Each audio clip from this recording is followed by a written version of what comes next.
Bonjour à vous tous, bienvenue au quai du cimetière de l'océan.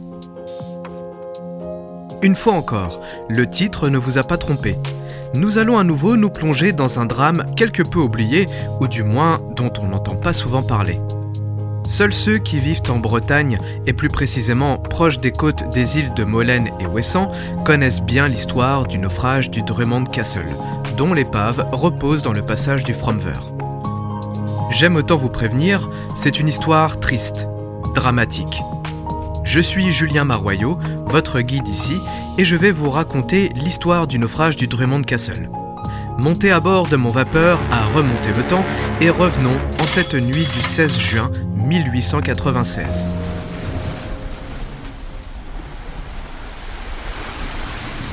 Nous voici donc sur les ponts du Drummond Castle, dans une brume à couper au couteau. Il fait nuit, la plupart des passagers dorment et nous avançons, pleine vapeur. Le capitaine pense que nous avons passé le Finistère. Malheureusement, il se trompe. Nous ne sommes pas où nous devrions l'être. Le drame est inévitable. Suspendons le temps, installons-nous dans le salon de première classe. Je vais vous raconter le voyage pendant que le commandant finit de sceller le destin de son navire. Nous sommes sur un navire anglais, enfin. Son armateur est en fait écossais. Le Drummond Castle porte donc le nom d'un beau château écossais et il appartient à la Castle Line. Tous les navires de la flotte ont donc des noms de châteaux. Le fondateur de la compagnie est Sir Donald Currie, qui, très jeune, avait gravi les échelons de la Cunard Line que je ne vous présente plus. Ce n'était pas un capitaine ou un commandant, mais le trésorier de la compagnie. À 37 ans, il avait décidé de voler de ses propres ailes et de fonder son entreprise qu'il souhaitait voir relier les Indes et les pays d'Afrique dont le marché était prometteur vers les colonies entre le commerce des épices et celui des diamants. La concurrence était faible et il décroche rapidement les contrats pour y acheminer le courrier. Seule contrainte, de le faire en moins d'un mois. Lorsqu'il crée sa compagnie dans les années 1840, on n'est qu'au début de la propulsion à vapeur et on ne peut pas emporter suffisamment de charbon. Donc, les premiers navires sont à voile. Puis, à mesure que la technologie évolue, ces navires deviennent en coque de fer rivetée et fonctionnent à vapeur et à voile. Sur des longs trajets comme celui-ci, les pannes de charbon étaient courantes. Pour peu que le navire soit pris dans le mauvais temps, la consommation explosait. Déployer les voiles permettait également de donner un petit coup de boost au navire qui augmentait donc sa vitesse, mais limitait également sa consommation de charbon puisqu'on soulageait un peu les chaudières. C'est dans cette suite logique que le Drummond Castle est construit en 1881 par le chantier naval John Elder & Co. C'était alors un chantier très renommé. Sa coque mesure 111,25 mètres de long et 13 de large et est en plaque de fer rivetée à chaud. C'est ce qui se fait de mieux à ce moment. L'intérieur est compartimenté en cloisons étanches. Toutefois, il ne possède pas de double fond. Ces navires ne possèdent pas encore de haute superstructure. On n'en retrouve qu'une très petite au-dessus de laquelle s'élève la cheminée. La passerelle de navigation est rudimentaire et ouverte aux 4 vents. La coque est peinte aux couleurs de la compagnie, grise et mauve pâle, et la cheminée est rouge à manchon noir. Lors de sa mise en service, il est le plus grand navire de la flotte et il est placé sur la ligne entre le sud de l'Angleterre et le Cap en Afrique du Sud. Il peut embarquer à son bord 485 personnes, équipage et état-major inclus. 100 passagers en première classe, 120 en deuxième, 160 en entrepont, qui était alors la troisième classe, et donc 105 membres d'équipage. Une traversée entre Londres et le Cap dure environ 3 à 4 semaines en fonction des conditions climatiques. Sa vitesse de pointe à son lancement n'est que de 10 nœuds, ce qui est, dans la moyenne de l'époque, c'est loin d'être ridicule.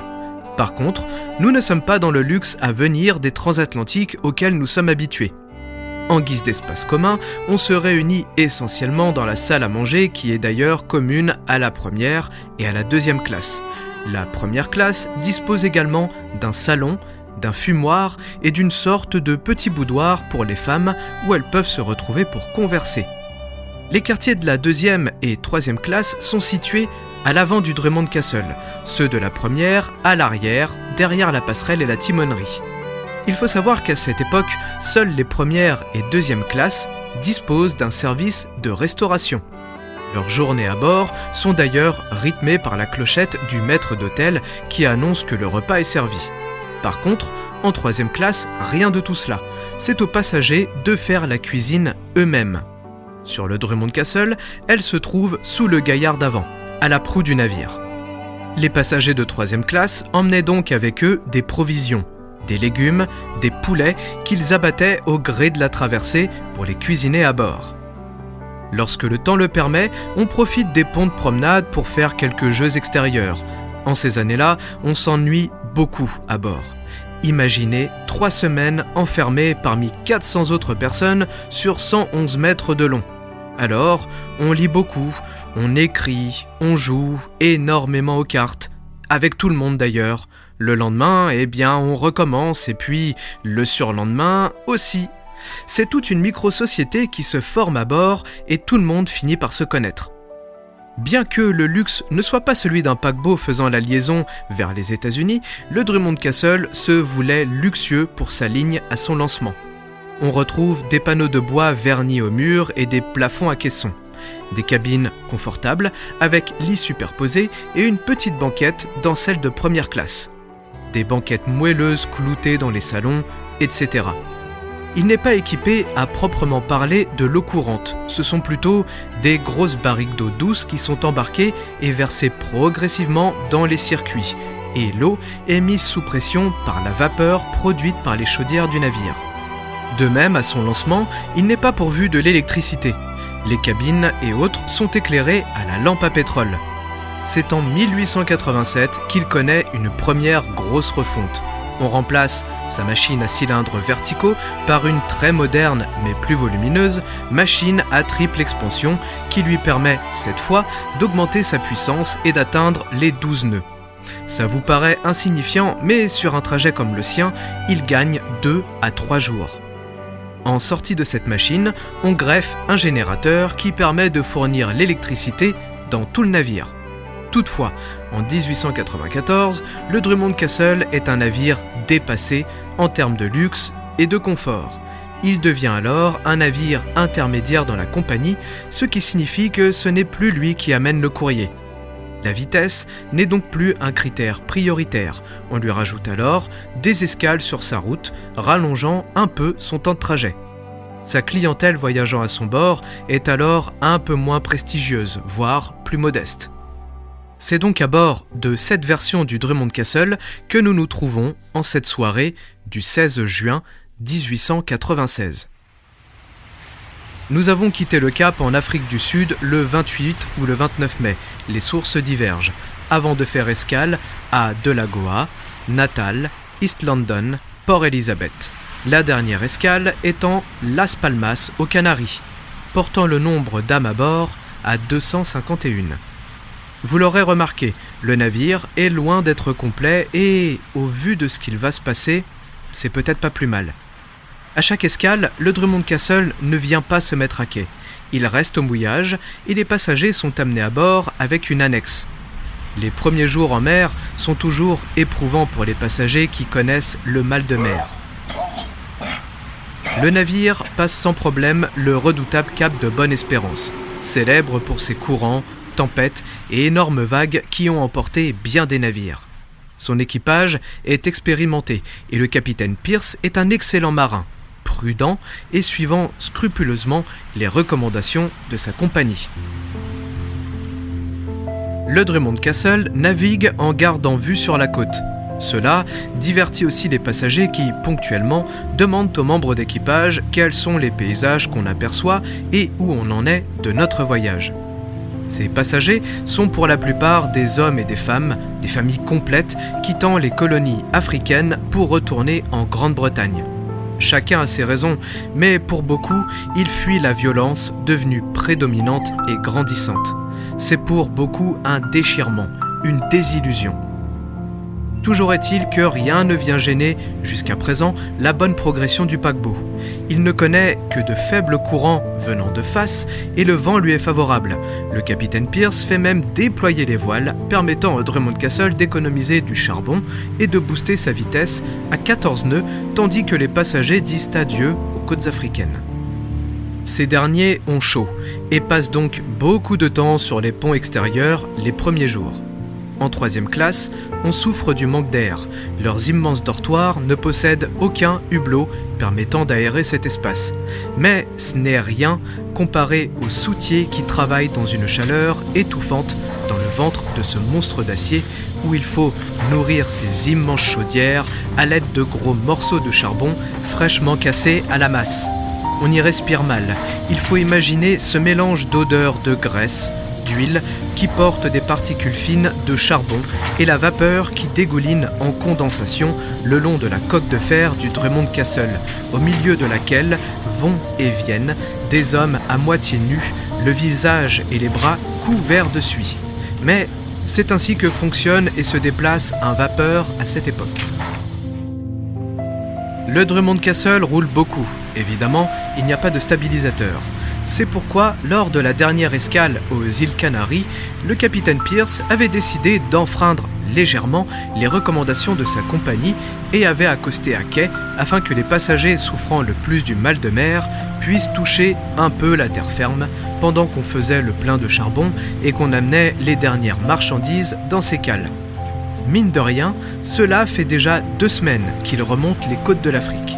Et oui, les escales sont longues. Par exemple, il accoste à Las Palmas le matin vers 8h et ne repart que vers 16h.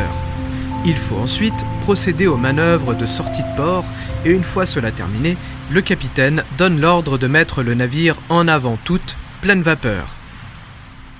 Maintenant que le navire a embarqué tous ses passagers, je vous propose de faire la connaissance de quelques-uns de ces 245 passagers et hommes d'équipage. Commençons par son état-major. Vous l'aurez compris, le seul maître à bord après Dieu est son capitaine, William Pierce. Comme je l'ai déjà dit, c'est un homme expérimenté, soucieux de suivre scrupuleusement les consignes de sa compagnie. Ferme, mais juste et très apprécié des hommes qui naviguent avec lui. C'est son premier voyage en tant que commandant du Drummond Castle. Mais il ne serait presque rien sans son second, James Wayman, avec qui il veille depuis sa passerelle. Wayman est un homme calme, au visage rassurant, avec son épaisse barbe. Il avait fait parvenir une lettre à son épouse et ses 2 jeunes enfants qu'il serait de retour à la maison le 20 juin. Comme nous sommes des Français embarqués sur un navire anglais, on peut citer le 4e officier Percy Ellis, un grand gaillard de 22 ans, apprécié de la clientèle française car il manie plutôt bien la langue de Molière. Amoureux de la littérature française et plus particulièrement de Zola, il se prenait parfois à en traduire quelques passages aux passagers anglais. Je vous épargne la centaine d'autres membres d'équipage, mais voyons quelques passagers. Parmi eux, en 2e classe, une famille de 8 personnes, les Pitchey, riche famille de planteurs de thé en Afrique du Sud qui revenaient en Angleterre pour visiter de la famille. Mr. Thomas Pitchey, le patriarche, âgé de 55 ans, voyageait avec son épouse, son fils, sa fille, sa belle-fille, ainsi que ses petits-enfants dont les plus jeunes n'ont que 3 et 5 ans. Cette famille sera entièrement décimée. Aucun d'entre eux ne reverra l'Angleterre. En 1re classe, on trouve James Dalziel, 29 ans, qui est un opérateur renommé du service télégraphique du Cap. C'est la 2e fois cette année qu'il rentre sur ses terres natales, mais cette fois, ce n'est pas seulement pour visiter sa famille. En effet, M. Dalziel rentre pour se marier. Le voyage est donc des plus heureux et il peut compter à bord sur la présence de 2 de ses collègues pour trinquer et veiller tard le soir avec lui. Dans les coursives, les ponts et les salons, on croise aussi les sœurs Géraldine et Béatrice Olive, âgées respectivement de 15 et 13 ans. Elles voyagent sans leurs parents. Leur père était un ingénieur haut placé à la municipalité du Cap. Elles rentraient toutes les 2 pour rendre visite à leurs grands-parents durant l'été, puis partir suivre leurs études au collège pour filles de Llandudno, à l'ouest de Liverpool. On trouve également Madame Marie Dessuzinges Hugo, voyageant avec ses 4 jeunes enfants, dont un nouveau-né qui ne quitte pas les bras de sa mère. Cette famille est d'origine française et Monsieur Hugo est courtier à Barbenton, en Afrique du Sud. Madame Hugo voyage probablement pour rejoindre de la famille. Inutile de passer en revue toutes les familles des 143 passagers du Drummond Castle, et ce ne sont de toute façon que des histoires de vie détruites, encore une fois.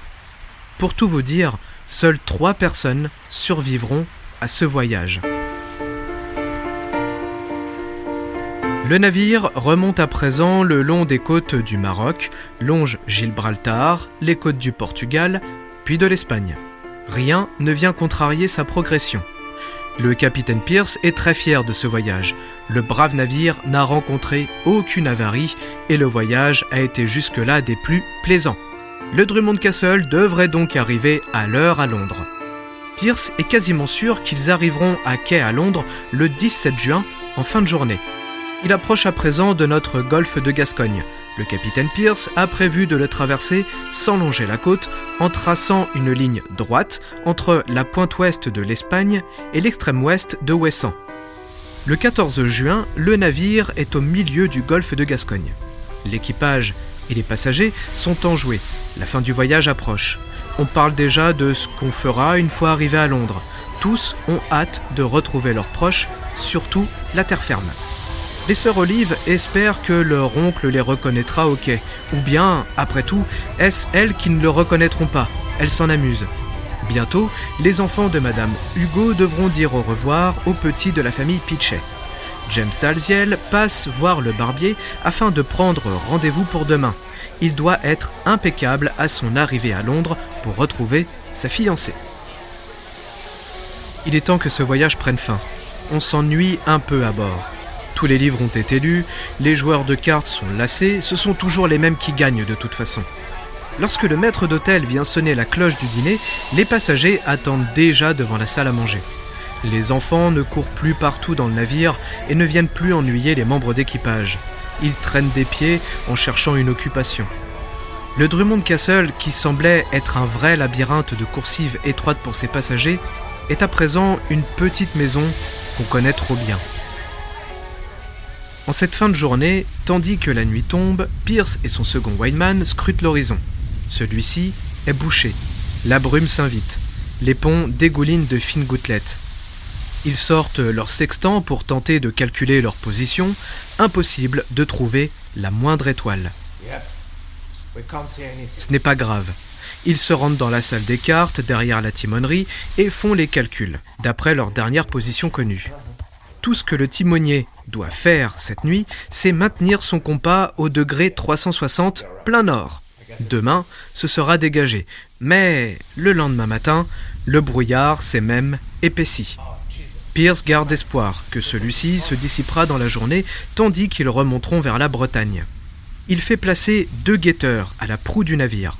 Le golfe de Gascogne est vaste, mais c'est une zone fréquentée. Avec ses jumelles, il scrute en direction de la côte, dans l'espoir d'y déceler une lumière, une ombre, quelque chose, mais rien. Le soir venu, la situation ne s'est guère améliorée. Ni lui, ni Windman n'ont d'appétit. Que faire? Stopper les machines et mouiller l'ancre en attendant que la brume se dissipe? Non. Windman sait qu'ils sont assez loin des côtes et qu'ici il y a suffisamment de fond pour naviguer sans crainte. Les timoniers ont suivi le bon cap. En France, tous nos fonds ont été sondés et les profondeurs répertoriées sur les cartes de navigation. Si demain le brouillard est toujours là, ils pourront effectuer un sondage qui révélera leur position afin de savoir s'ils sont toujours sur la bonne route. La nuit fut courte pour les 2 hommes. Leurs yeux sont marqués. Tous deux constatent sans surprise que la brume enveloppe toujours le Drummond Castle qui, lui, file toujours ses 12 nœuds. La tension est palpable parmi l'état-major, mais rien ne doit transparaître auprès des passagers. Alors, les stewards et garçons de sonnerie lancent les conversations sur le dîner du soir qui sera le dernier en mer. Ils annoncent qu'un concert aura lieu pendant le repas. On prépare sa plus belle robe, son plus beau costume. Dans l'après-midi, Pierce donne l'ordre de procéder au sondage. Le Bosco sort donc l'appareil de mesure, se place à la proue et envoie sa ficelle au fond. Mais il ne parvient pas à réaliser le relevé. Il demande à faire stopper le navire. Pierce s'agace. Il ne veut pas prendre du retard. Mais il répond à la demande de son Bosco. Le vrombissement incessant du Drummond Castle redescend. Il ne dérangeait plus grand monde, on s'y était habitué. Le navire s'immobilise, le Bosco envoie à nouveau sa ficelle, le plomb touche le fond, il relève la mesure de 135 mètres. Pierce et Weyman sont soulagés. Ils sont là où ils l'imaginaient, en Bretagne. Le paquebot repart et retrouve sa vitesse de 12 nœuds tandis que Pierce et Weyman sortent les cartes et se félicitent d'avoir maintenu le bon cap et retrouvé leur chemin dans cette purée de poids. D'après leurs calculs, même avec la brume, ils devraient apercevoir le phare de Créac situé à l'est de l'île de Ouessant vers 10h dans la soirée. Ordre est donc passé aux guetteurs d'y être attentifs. Ils verront son puissant signal lumineux sur tribord ou, dans tous les cas, ils entendront la corne de brume de la pointe du Finistère. Ouessant et l'île voisine Molène sont des endroits dangereux dans la navigation. Les écueils parsèment le fond autour des îles et ces puissants courants ont vite fait de vous faire dériver. Eh bien, devinez quoi ? Le Drummond Castle a dérivé et ne se trouve pas tout à fait où il devrait, au contraire. Un proverbe breton dit « Qui voit Molène voit sa peine, qui voit Ouessant voit son sang ». Mais notre bon capitaine Pierce est à peu près soulagé, lui. Il enfile son plus bel uniforme de capitaine et descend dans la salle à manger rejoindre ses convives pour leur dernier repas à bord. Après un bref discours du commandant, applaudi par les passagers, tous profitent du repas puis du concert. Le capitaine, lui, est remonté à la timonerie. Les guetteurs à l'avant s'inquiètent de ne toujours pas voir le phare ni entendre la corne de brume. C'est alors qu'un petit cargo perce le brouillard par tribord juste devant eux et leur coupe quasiment la route. Ils ont tout juste le temps de relever le nom du bateau, Werfa, et son port d'attache, Cardiff. Le capitaine est alors sûr de lui. Si ce navire anglais est dans les parages, c'est qu'ils sont eux aussi sur la bonne route et qu'ils ont déjà dû passer l'île de Ouessant. Il s'apprête donc à faire entrer son navire dans la Manche et demande au timonier de venir sur tribord. Mais sur le Werfa, on s'interroge différemment. Celui-ci avait quitté Brest pour Cardiff plus tôt dans la soirée. Avec ce brouillard, son capitaine savait qu'il devait gouverner tout droit sans dériver de son cap pendant plusieurs milles, de peur de se trouver dans le chenal du Framver entre Ouessant et Molène, dont la dangerosité est connue de tous les marins. En croisant si près le Drummond Castle, son capitaine pense tout de suite « Mais que fait-il ? J'espère qu'il ne compte pas traverser le Framver, celui-là. À la vitesse où il va, il touchera la côte dans 30 minutes sinon. » Vous l'aurez compris, le Drummond Castle a dérivé. Il n'est pas à l'ouest de Ouessant, mais à l'est, pleine vapeur vers le Framver, ses puissants courants, ses faibles fonds par endroits et l'écueil des pierres vertes. La suite est inévitable à présent, tout ira très vite.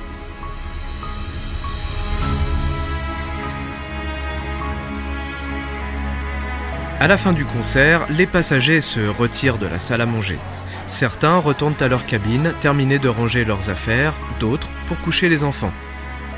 Henri Kefelec, auteur du livre Les îles de la Miséricorde, écrit « Il faudrait, une par une, pénétrer les cabines sur Drummond Castle parce que ce serait, en un instant, comprendre 251 formes de vie, 251 histoires individuelles, 251 visions du monde, 251 interprétations d'un événement. » J'aime profondément cette phrase car elle est tragiquement vraie. Il n'y a pas une seule version du naufrage, pas une seule vérité, et je pense que toute vie mérite d'être racontée et remémorée, car elles vont presque toutes s'arrêter brutalement dans ces cabines qui, une à une, s'éteignent et s'endorment. Demain, nous sommes en Angleterre. Mais pour l'heure, revenons dans le fumoir et suivons la fin de soirée de Monsieur Charles Marquard. Monsieur Marquard est un homme de bonne carrure, bien bâti, d'une trentaine d'années. Il est employé dans un bureau de mine à Johannesburg et il rentrait à Londres. À la fin de son dîner, il avait enfilé son par-dessus pour prendre l'air sur le pont de poupe. Il était rapidement revenu à l'intérieur. Il n'y avait rien à voir dehors et cette brume lui glaçait les os. N'étant pas vraiment décidé à rejoindre sa cabine, il partit s'installer dans le fumoir où il conversait, entre autres, avec le jeune 4e officier Percy Ellis que je vous ai déjà présenté. Vers 23h, alors que les conversations allaient bon train, ils ressentirent un choc, comme lorsque le navire vient s'arrêter le long du quai. Il fallut une fraction de seconde, à peine, pour comprendre que ce n'était pas anodin. Percy Ellis partit immédiatement s'informer pendant que Charles Marquard sortait sur le pont pour tenter de comprendre ce qui pouvait avoir causé ce choc. Mais il ne vit rien d'anormal. Au même moment, les machines devinrent muettes. Le vrombissement si familier se tut et le Drummond Castle prit de la gîte sur tribord en piquant de la proue. Les guetteurs n'ont rien vu, rien, mais tous ressentirent le choc. Le timonier ramena instinctivement la barre à bâbord et resta cramponné à celle-ci en état de choc, comme une terrible prise de conscience. Tous s'étaient trompés. Pierce pensa, à tort, qu'il s'était échoué. Il ordonna à tout le monde de garder son calme et de partir inspecter le navire. C'est inutile. Dans les entrailles du colosse de fer, la blessure est mortelle. C'est une longue déchirure qui court sur le flanc tribord de la coque. Ils ont talonné la chaussée des Pierres Vertes près de l'île de Molène et à présent, le Drummond Castle dérive. Pas pour longtemps. Il n'a pas de double coque. L'eau entre donc à grand flot directement dans les cales avant. Les portes étanches, pour peu qu'elles furent descendues au moment du drame, n'ont probablement pas tenu longtemps avant de céder sous la puissance de l'eau de mer, emportant sur son passage le charbon dans la soute qui vient monter aux pieds des pauvres soutiers et mécaniciens. Dans un geste désespéré, l'un d'eux libéra la pression dans les chaudières et tous tentèrent sûrement de se ruer vers la sortie. Mais, je vous l'ai dit, tout va très vite. L'eau monte à très grande vitesse et atteint rapidement la dynamo, coupant tout le courant dans le navire. C'est fini. Sous le gaillard d'avant, dans les dortoirs de 3e classe, tous se réveillent brutalement après ce choc qu'ils ont très bien ressenti. Les enfants hurlent de peur. Peut-être comprennent-ils ce qui va se passer. On allume la lumière, on attrape les enfants et beaucoup cherchent immédiatement à remonter sur le pont de proue. Se pressant dans les coursives, s'étouffant les uns les autres. On entend l'eau qui mugit et qui monte inexorablement dans les ponts inférieurs. Rien ne l'arrête. La lumière s'éteint très vite et peu d'entre eux parviennent finalement à regagner la sortie. Idem dans les coursives des cabines de 1re et 2e classe. Si le choc fut moins évident, tous se réveillèrent et ceux qui comprennent le danger sortent immédiatement dans les coursives et se bousculent avec les autres. Très vite, ils se trouvent plongés dans le noir, perdus dans les coursives, ils sont condamnés à la noyade. Sur la passerelle, on entend les hurlements des passagers qui savent à présent que le navire sombre. Le commandant Pierce ordonne l'évacuation immédiate, mais rien n'est prêt. Donnez l'ordre d'évacuer le navire, tout de suite. Les canaux de sauvetage sont bâchés. Il faut environ 8 minutes pour les rendre prêts à descendre. Ils n'auront pas ce temps. Les matelots Wood et Godbolt s'attellent à leur poste d'évacuation, débâchent les embarcations comme ils le peuvent et se battent avec la manivelle pour les faire descendre sur leur bossoir. Tâche d'autant plus difficile avec la gîte sur tribord qui s'accentue de plus en plus, pendant que d'autres membres d'équipage hurlent dans les coursives d'évacuer de toute urgence. On évacue le navire, allez! Tous sur le pont des embarcations! Dans son fumoir, Charles Marquard attrape son par-dessus, l'enfile et passe également un gilet de sauvetage. Percy Ellis revient au même moment en ordonnant à tout le monde d'abandonner le navire. De retour sur le pont de proue, la gîte s'accentue et le Drummond Castle s'enfonce brutalement vers l'avant. L'eau atteint rapidement la passerelle de navigation. Les hommes, femmes et enfants dans les dortoirs avant sont déjà noyés. Wood place comme il peut ses passagers dans le canot toujours encordé au navire. Il espère que celui-ci sera arraché du paquebot lorsqu'il sombrera.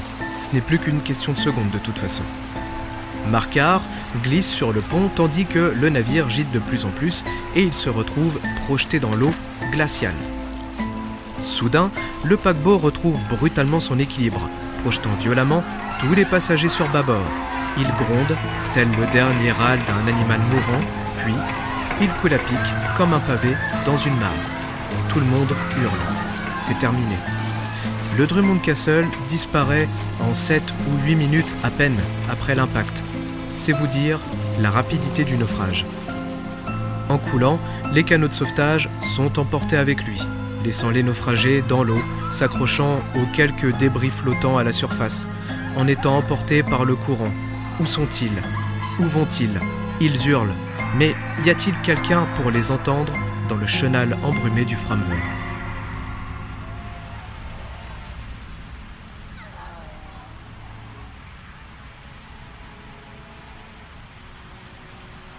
Wood et Godbolt trouvent tous deux refuge sur un panneau de bois creux dans lequel ils peuvent tenir. Ils sont rapidement emportés par le courant. Un peu plus loin, Charles Marquard est assis sur un morceau de bois, les jambes dans l'eau. Il est rejoint par Percy Ellis et d'autres passagers. Ils sont entre 6 et 8 accrochés à ce misérable morceau de bois, hommes et femmes. Une à une, les voix autour d'eux se taisent. Les pleurs sont plus éparses, plus lointains. Puis, le silence, lourd, pesant, assourdissant. Les deux radeaux de fortune sont entraînés chacun de leur côté, d'abord vers une île, puis vers le large. Percy Ellis est accroché à une sorte de grillage flottant. Avec le courant, il peine à rester accroché à la poutre de bois sur laquelle se trouve Charles Marquard qui fait tout ce qu'il peut pour l'aider. Dans la nuit, ils parviennent à maintenir le grillage attaché à la pièce de bois. Aux premières lueurs de l'aube, ils ne sont plus que 3. 3 hommes, dont Marquard et Ellis. Le passager avec eux s'épuise à se maintenir accroché lui aussi. Il essaye tant bien que mal d'y rester agrippé, mais épuisé, pétri de froid, il glisse. Marquard tente de le rattraper par son gilet de sauvetage, mais il lui échappe des mains et l'homme est emporté. Vers 9h du matin peut-être, les deux hommes n'en peuvent plus. Marquard remarque que son dernier compagnon, Percy Ellis, ne tremble plus sur son misérable radeau de grillage, toujours attaché à sa pièce de bois. « Monsieur Ellis, réveillez-vous !» Le pauvre jeune homme ne se réveillera plus. Il n'avait que 22 ans. Le grillage où repose encore le corps de Percy Ellis se détache de la pièce de bois où Charles Marquard ne finit pas de trembler. Quand soudain, est-ce ses yeux qui se mettent à lui jouer des tours ? Il lui semble apercevoir une barque dans la brume. Il l'appelle de toutes ses forces, de tous ses poumons, un véritable cri pour la vie qui s'accroche encore à sa chair. Mais l'embarcation ne semble ni le voir, ni l'entendre. Charles Marquard perd connaissance. À plusieurs brasses de là, Wood et Godbolt ne sont pas beaucoup mieux logés. Leur radeau est toujours à la dérive, ou ils ne le savent pas. Ils sont gelés, ne portant sur eux que leurs pantalons et une chemise blanche. À l'aube, Wood est pris de violentes crampes et ne parvient plus à rester assis. Il s'allonge au fond de leur morceau de bois. C'est Godbolt qui finira par voir un bateau de pêcheurs à qui il fera des grands signes. Fort heureusement, il sera vu tout de suite et les deux hommes seront ramenés à bord quelques minutes après. De son côté, Charles Marquard se réveille allongé au fond d'une petite barque. Il ouvre les yeux et voit penchés au-dessus de lui des petits yeux interrogatifs autour desquels il devine le visage aux traits tirés d'un monsieur d'un certain âge, les cheveux mal coupés, ébouriffés, portant au menton une barbichette au poil hirsute. C'est le pêcheur Joseph Berthollet, que Marquard avait appelé un peu plus tôt. Berthollet était un marin originaire de l'île de Ouessant, venu relever ses casiers. Comme d'autres pêcheurs matinaux ce matin, il découvre dans le Framveur énormément de débris. Aucun doute, il y a eu un naufrage. Et c'est à présent un autre aspect du naufrage que nous allons découvrir, la raison pour laquelle il n'a jamais vraiment quitté notre mémoire depuis 130 ans, encore moins celle des habitants de Ouessant et Molène. En cette fin de 19e siècle, les îles étaient habitées par de très modestes familles vivant essentiellement de la pêche. Il n'y a rien sur ces îles, rien qui ne pousse en dehors des cailloux et des mauvaises herbes. Si les hommes ne sont pas pêcheurs, alors ils travaillent dans la marine marchande ou nationale. Les insulaires, à cette époque, avaient la réputation de provoquer les naufrages en tendant des pièges aux navires afin de les faire s'échouer et d'en piller l'épave et les cadavres. Le naufrage du Drummond Castle viendra complètement enterrer cette légende d'un autre temps. Charles Marquard pleure sur la petite barque de Joseph Berthollet. En ramant vers Ouessant, le vieux pêcheur aperçoit ce qui semble être du linge flottant parmi d'autres débris. En s'approchant, il découvre avec horreur et émotion le corps d'une fillette dans sa grande chemise de nuit qui ne doit pas avoir plus de 4 ou 5 ans. Cette fillette est Alice Reed. Elle voyageait à bord en première classe avec ses 2 parents. Son père, William, était directeur d'une mine. Lui et sa famille s'étaient embarqués sur le Drummond Castle à son départ du Cap. Berthollet remonte comme il peut le corps de la petite. Charles Marquard ne remarque rien, à peine conscient. Pourtant, il la connaît cette Alice. Tout le monde la connaissait à bord du bateau. Cette petite aux longues boucles blondes échappait constamment à la surveillance de ses parents pour partir se faufiler partout dans le navire jusqu'en 3e classe. Elle s'était attiré la sympathie d'absolument tous les passagers qui ne manquaient pas de rassurer ses parents en leur faisant savoir où elle se trouvait. Non loin, Berthollet aperçoit le morceau de grillage auquel est encore accroché le cadavre de Percy Ellis. Sa barque est trop petite, il ne pourra pas remonter un corps de plus, d'autant que Percy Ellis est très grand. Il fait signe à un autre bateau dans les parages qui navigue lui aussi parmi les débris. Nul ne peut plus ignorer qu'il y a eu un naufrage dans le Fromveur et que celui-ci semble être assez conséquent. De leur côté, Godbolt et Wood sont montés à bord de la Couronne de Marie, petit bateau de pêche à bord duquel se trouvaient 3 marins, dont le patron de pêche, Mathieu Masson. Après avoir secouru les 2 hommes, les pêcheurs les ont déshabillés et leur ont confié leur tenue de pêche, pas très épaisse, mais sèche. Pendant tout le retour vers Molène, tour à tour, les marins bretons les ont frictionnés afin de les réchauffer. Ils ont vite compris qu'ils ne parlaient pas la même langue. Ce n'était ni du breton, ni du français, peut-être de l'anglais. De retour sur Molène, ils ont filé tout droit au sémaphore afin de prévenir qu'un naufrage avait eu lieu dans le Fromveur. Par chance, on trouve quelqu'un qui parle vaguement anglais.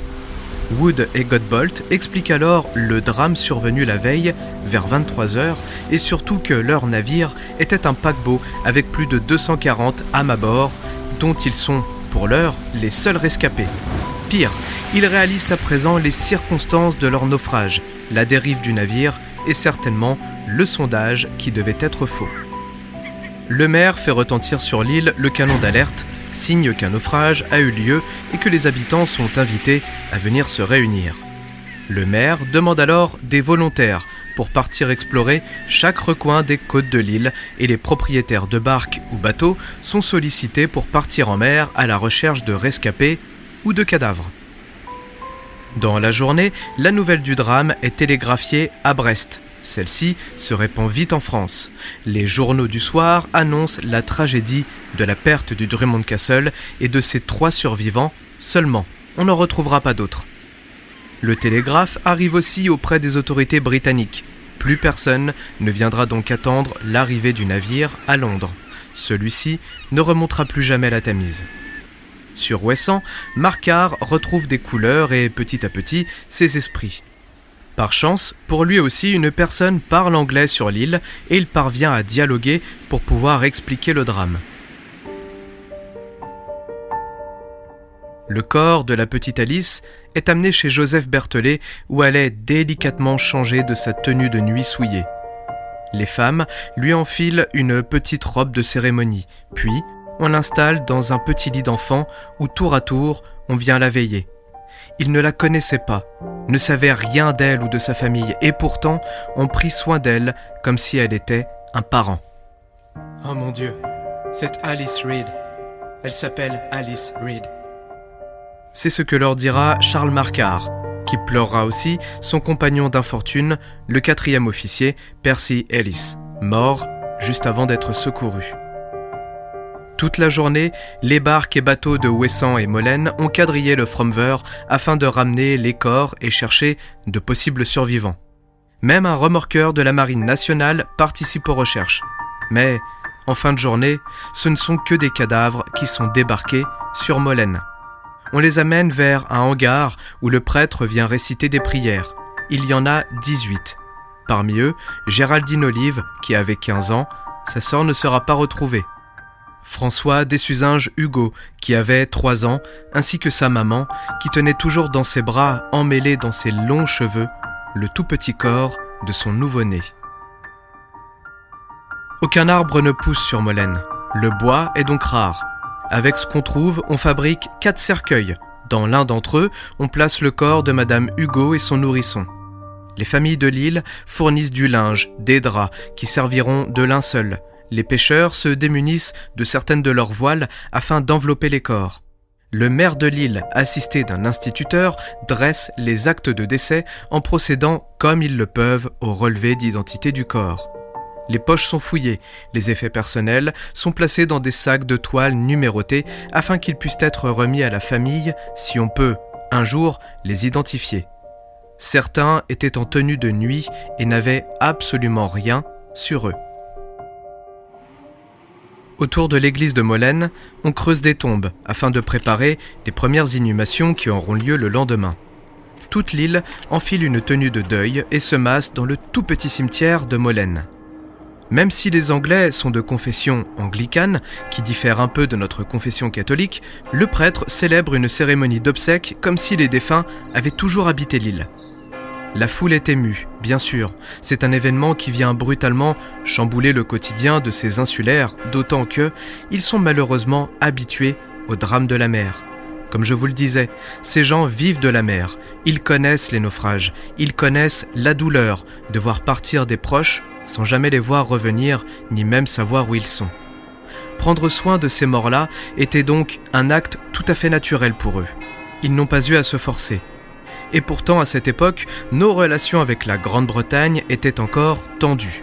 80 ans après la bataille de Waterloo et à 2 ans de l'incident de Fashoda, en Afrique où la France et l'Angleterre se partagent les colonies. Les deux armées se sont retrouvées face à face, arme contre arme.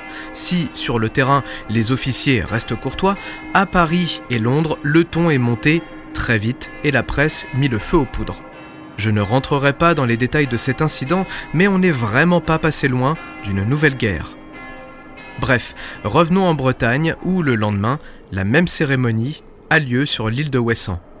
Ce jour-là, le vice-consul d'Angleterre a fait le déplacement avec quelques familles venues reconnaître leurs proches.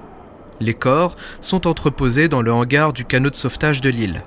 Au-dessus de la grande porte d'entrée, on a accroché l'Union Jack. Charles Marquard est là et Wood et Godbolt ont également fait le déplacement depuis l'île de Molène. L'émotion est intense dans le petit hangar. Comment ne pas être ému face au visage figé dans la mort de la petite Alice et aux soins qu'on lui a apportés. Le petit cercueil est fermé, puis on transporte les dépouilles vers le cimetière derrière l'église où les fosses ont été creusées. Sur le chemin, c'est toute la population de l'île, ici encore, qui accompagne le cortège en tenue traditionnelle. On retire son couvre-chef sur le passage du convoi, on se signe, on essuie ses yeux. Le cercueil de la petite Alice est porté par une seule femme. Beaucoup de corps sont simplement enveloppés dans des voiles, on les transporte alors sur des civières. Au cimetière, ici aussi, le prêtre récite ses prières. Des esprits et de toute chair, qui a foulé aux pieds la mort, qui a réduit le diable à néant. Puis, monsieur le vice-consul fait un discours au nom de Sa Majesté la Reine Victoria d'Angleterre et de Donald Currie, président de la Castle Line. Il remercie chaleureusement tous les habitants de l'île pour leur dévouement auprès des malheureuses victimes. Puis, les fosses sont rebouchées. Charles Marquard dit adieu à Percy Ellis. Ce même jour, en fin d'après-midi, un canot revient à Molène chargé de cadavres. En descendant, un pêcheur remet à monsieur le maire les effets récupérés sur les corps. À proximité se trouve monsieur Reed, l'oncle de la petite Alice qui était venu assister aux obsèques de sa nièce. Parmi les objets, il aperçoit une montre en or et un mouchoir brodé au nom de Reed. L'homme, déjà fortement ébranlé, s'évanouit presque en réalisant que dans la barque, enveloppé dans une voile, c'est le corps de son frère qu'on est en train de ramener à terre. Au fil des jours, on continuait de ramasser des corps le long des côtes. Vous connaissez ce refrain à force d'écouter mes épisodes. Ces corps devenaient de plus en plus défigurés et donc inidentifiables. Les premiers jours, ils étaient photographiés afin qu'on puisse un jour mettre un nom sur une dépouille. Puis, on cessera vite de le faire. Ordre était donné de les inhumer le plus vite possible. On n'avait aucun moyen de les conserver, surtout en plein été. Ils pouvaient donc causer une épidémie, attirer les rats ou autres. En tout, ce sont une trentaine de corps qui sont inhumés entre Ouessant et Molène, dont 29 sur Molène, dans ce qu'on appelle à présent le cimetière des Anglais. Quelques-uns d'entre eux sont ramenés vers l'Angleterre à la demande des familles. Il faut même, parfois, procéder à l'exhumation d'un corps déjà enterré pour le rapatrier. Je vous passe donc la description de l'odeur. Les autres reposent avec l'épave ou allez savoir où ils sont partis. Dès le lendemain du naufrage, la presse anglo-saxonne s'emparait du drame. Le retentissement était énorme. Des télégrammes arrivaient constamment partout dans le pays. Évidemment, depuis toujours, les catastrophes font vendre. Non pas par simple curiosité morbide, mais aussi, à cette époque, car on publiait la liste des victimes. Les articles décrivaient également les inhumations simples, mais pleines de dignité, qu'effectuaient les insulaires de Molène et d'Ouessant, et le sauvetage effectué par les marins bien sûr. Notre vieux Joseph Berthollet devient alors une petite star, si on peut dire, de l'autre côté de la Manche, où des dessins le représentent dans des articles. Et ce sont donc tous ces articles qui vont contribuer à la popularité et à la vague de sympathie dont vont bénéficier nos petites îles presque inhospitalières du Finistère. Fin juin, le gendre de Sir Donald Currie, qui travaille lui aussi pour la Castle Line, est envoyé sur place en tant que représentant de l'entreprise.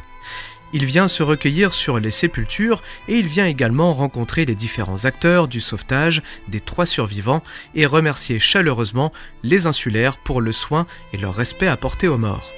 Puis, il demande de quelle manière il pourrait remercier les habitants, comment peuvent-ils se rendre utiles en retour. Au bout de quelques discussions, on explique que sur Molène, il est difficile d'y trouver de l'eau potable et qu'on ne dispose pas de citernes assez volumineuses pour y recueillir l'eau de pluie. Ils aimeraient également, un jour, pouvoir mettre une horloge en haut de l'église. Elle serait utile aux marins et aux pêcheurs à la langouste qui, de loin, peuvent voir le clocher. Et oui, personne ne portait de montre à son poignet. L'horlogerie était un accessoire de luxe. Inutile de vous dire que rares sont les pêcheurs qui portaient une montre à gousset.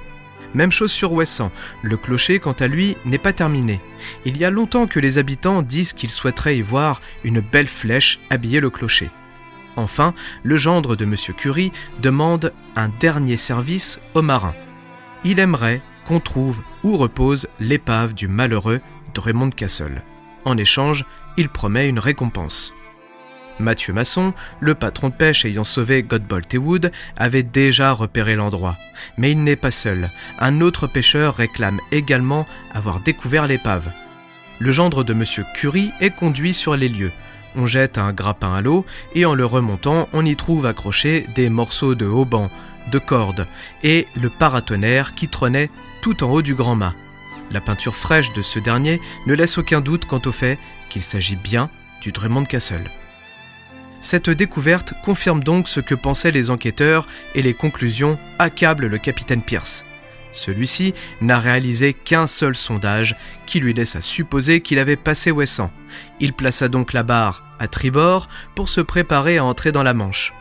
Il aurait dû procéder à plusieurs relevés tout au long de la journée qui lui auraient confirmé qu'il n'était pas où il pensait être.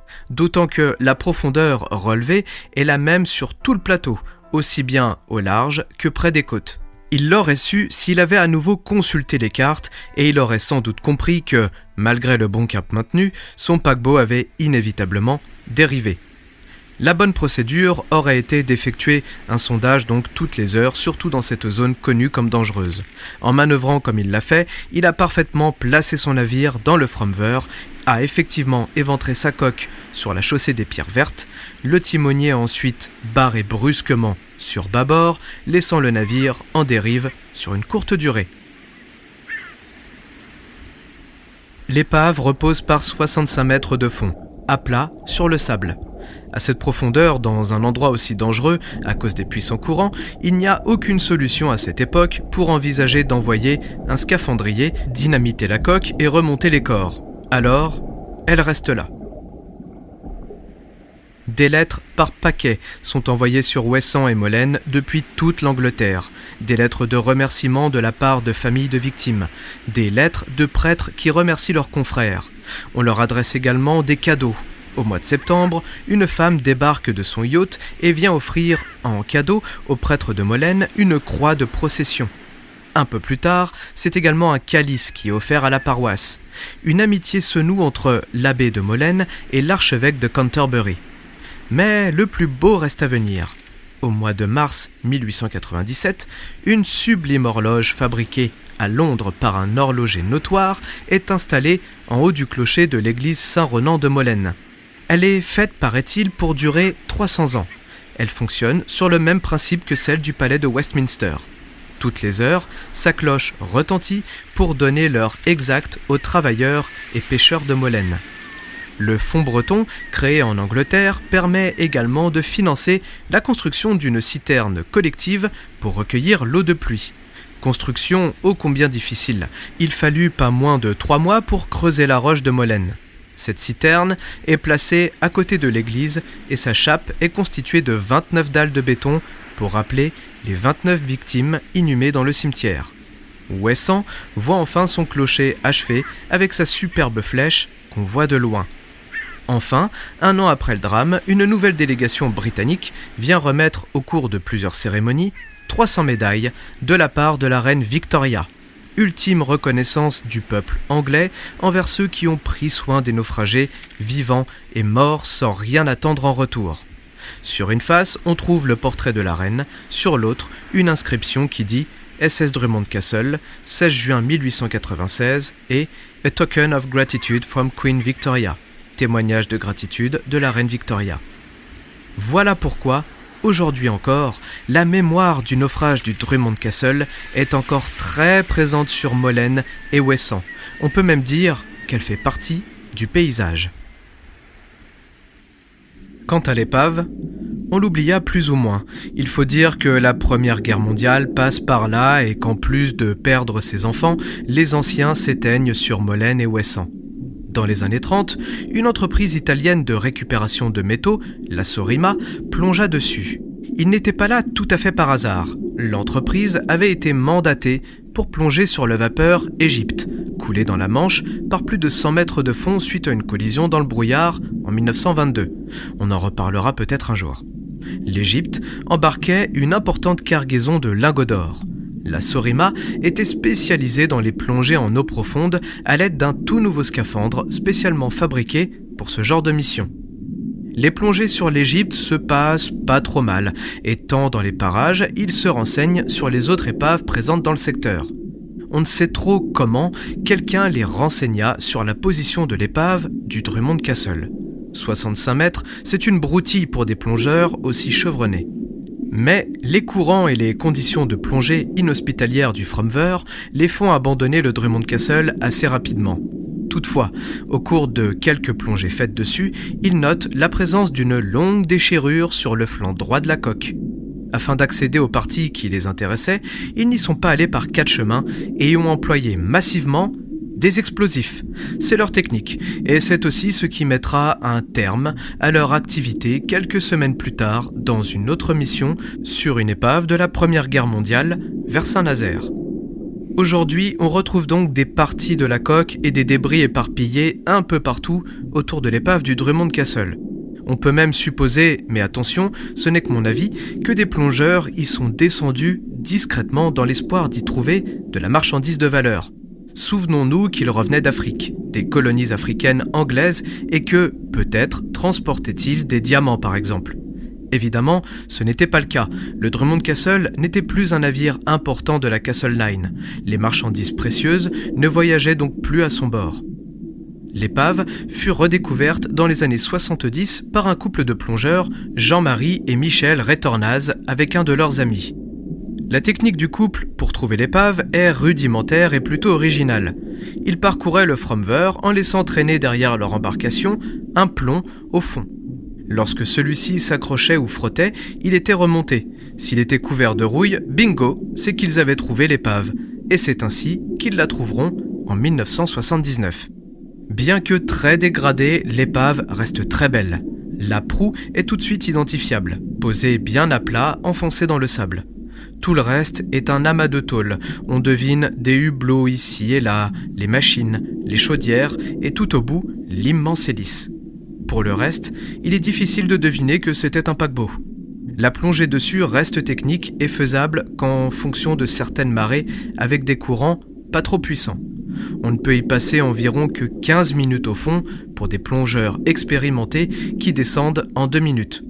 Pour ceux qui, comme moi, ont du mal à équilibrer leur tympan, oubliez. La vaisselle à l'effigie de la Castle Line est remontée par le couple Retornaz et l'épave est donc très documentée à l'aide de photos. Au cours de l'année 1920, l'horloge du clocher de Molène s'arrêta de fonctionner. Un horloger chercha à réparer le mécanisme, mais il ne comprit pas grand-chose à cette ingénierie anglaise. Alors, on laissa cela de côté. Tandis que le centenaire du naufrage approchait, on créa un musée consacré au Drummond Castle sur Molène, où on peut y voir des objets remontés de l'épave. On décida également de monter dans le clocher pour retrouver cette vieille horloge. Elle était là, sous une épaisse couche de poussière posée sur les poutres de la charpente, démontée en plusieurs pièces, mais complète, ou presque. Il manquait les points en granit qui, après des recherches désespérées, furent retrouvés. Ils ornaient un portail dans une petite rue de Molène. Aujourd'hui, vous pouvez l'entendre sonner toutes les heures dans le musée. Voilà. Je pense vous avoir raconté à peu près tout ce que je sais de la triste histoire du Drummond Castle et de la belle bienveillance des habitants de Molène et Ouessant. Puisse cette dernière inspirer certains de nos contemporains. N'hésitez pas à m'indiquer en commentaire si cet épisode vous a plu. Je suis Julien Maroyot, j'ai écrit, réalisé et monté moi-même cet épisode et je vous retrouve bientôt dans un nouvel épisode du Cimetière de l'Océan.